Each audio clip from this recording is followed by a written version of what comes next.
At all, and according to what Jimmy suggests, that Mount Kenya region are a bit uncomfortable with this arrangement.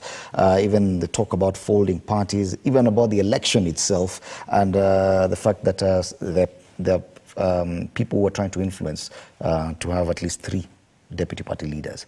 That is a crux of the matter. That is the issue. If at all Mount Kenya would be allowed to have its own party, that changes the game. Yes, 100%. We don't need permission.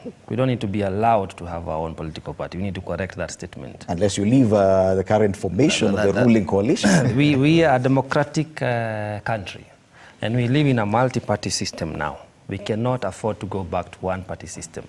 2, Mount Kenya region is not up for grabs because somebody secures a deputy party leadership position and then they'll say all the votes will go to this person. No. We need to have a deeper conversation. Because as Mount Kenyans, we are totally, not partially, against the folding of the other parties. We are totally against the folding of the parties.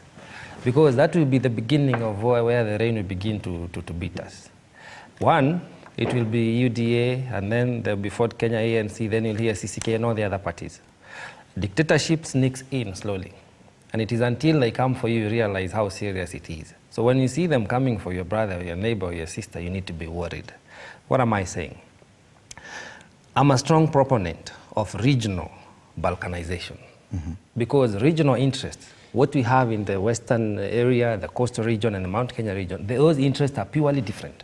And they can only be secured through a political system. A political system, you can only be active if you have a forum where you're able to talk about your interest, organize yourselves, and say this is the direction you want to take because the next administration is offering these parks and those other parks.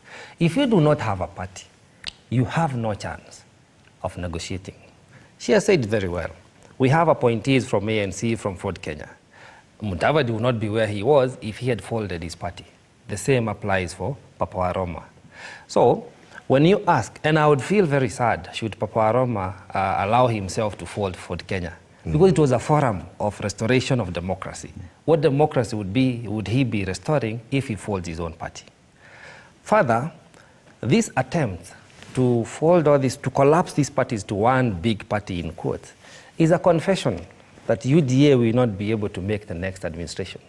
So they are trying to make inroads to see how best can they negotiate with regions to try and mobilize votes. Unfortunately, it has become a spent tidal wave.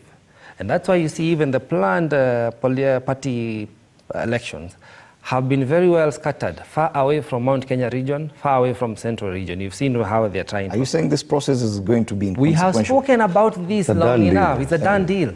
Even if it happens, just be superficially done, but it will not yield anything. The boat... Yet even in our discussion about political parties, the structures